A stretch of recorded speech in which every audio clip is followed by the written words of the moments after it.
Well, I hope you told her. We can't be policing the wards as well as doing our jobs. What's this? Oh, some patient complaining about lost property. Happens all the time. And who are the prime suspects? The nurses. Oh, here comes another prime suspect. You better search your handbag. I was wondering, what are you doing about dinner? My shift doesn't finish till 7, so if you want to meet with me, you'll have to wait till then. Oh, that's no good to me. If I don't get my tummy settled, I'll be up all night. I'm an early diner myself. 6 o'clock on the dot. Ah, there you go, if you want some company.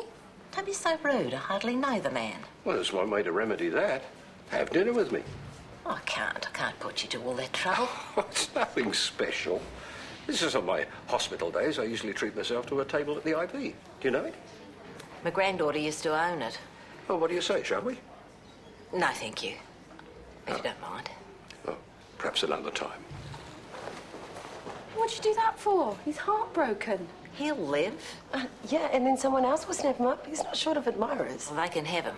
Once bitten, twice shy. Then no complaining about being lonely, thank you. Well, Lana's bringing my fruit and veg up, and I'll get myself a little lamb chop or something on the way home. That'll do me.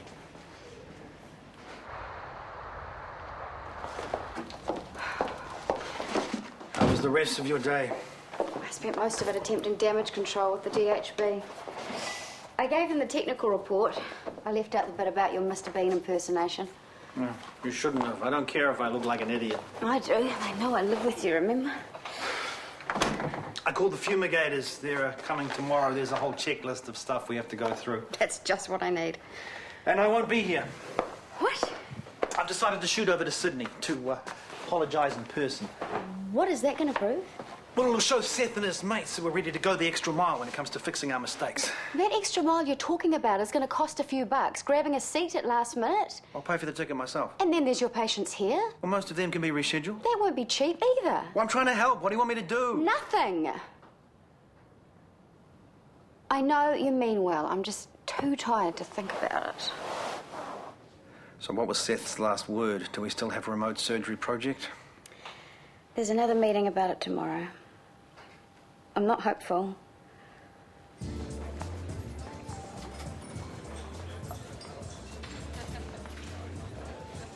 Oh, this is a pleasant surprise. I thought it was just going to be me and the crossword. I was meeting a friend, and then I realised I had the wrong night. Oh.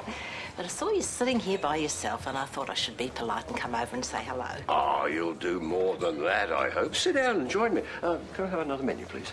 Oh, since I'm already here. Lovely. Now we get to know each other. Oh, not much to know on my account. Is that a hint of an Australian accent, I hear? I moved over here to be closer to my son, although why I bothered, I don't know, because I hardly ever see him. Well, you settled in then? Oh, I'm living in my son's apartment in the meantime, but I've got my eyes set on the Autumn Glades Retirement Village. Oh, you've got a few pennies tucked away then. You need them. Well, I won't go hungry. Yeah, I'm planning to buy there myself when the time is right. Oh, who knows? We could be neighbours one day. Thank you, dear. Just try anything you like. It's quite good, actually.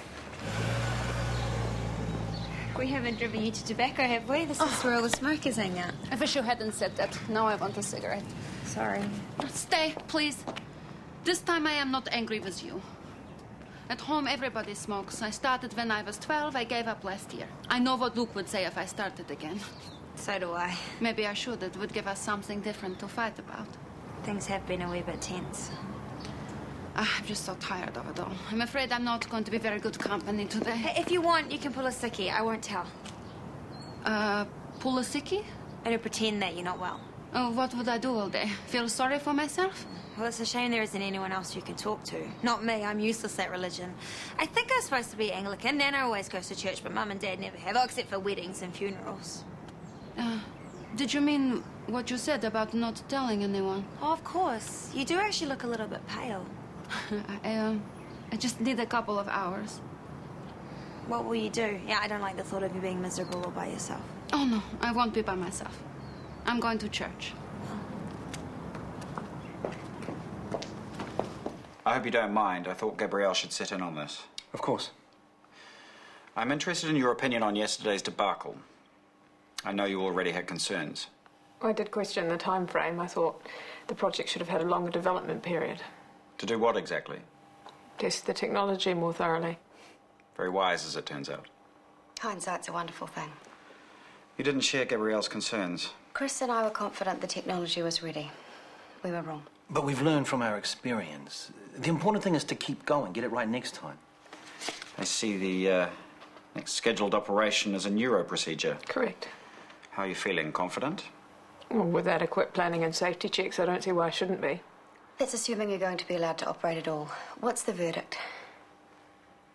As far as I'm concerned, go ahead.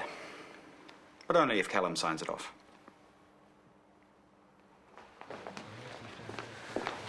Excuse me, have you seen Zlata? I thought we were having coffee together, but one of us must have got our wires crossed. Oh, Zlata's gone to church. Oh. I think she needed to talk to someone. Well, she's far more likely to be plotting with the priest than communing with the man upstairs. They'll be planning new ways to lure me into the Catholic faith, no doubt. No, I don't think so. She seemed pretty down. And she's not answering her phone. You think I should go and find her? Well, she didn't say you shouldn't. Oh, good morning. Mona, I saw you in the IV last night with Derek Hurley. It's free country. Oh, well, I thought you should know. One of the ladies in the cafe was charmed out of $30,000 and hasn't seen a cent back. There's rumours that it was Derek who did the charming. Oh, that's ridiculous. He's got his own money and plenty of it. I'm sure that's what he wants you to think. This calf lady. Bit slow, is she? No, not at all. And she's not the only one, evidently. Derek has quite the reputation. Oh, rubbish. Have you ever bothered to talk to the man? Well, no, not Well, really. I have. And everything I've heard so far tells me he's a perfect gentleman. Go on, tell her for me, will you? I've already been taken in by one con man this year. I'm not likely to let it happen again, am I? You should probably hear this too. Do we have a meeting? No. If you're busy, I can apologise later. There's no rush.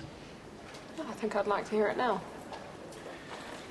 You question the wisdom of proceeding with a remote surgery so soon. I should have listened. I'm sorry. Apology accepted. It was an opportunity for Rachel to make her mark, and I let that cloud my judgment. And Rachel let it cloud hers. That's what really surprises me. She's regretting it now.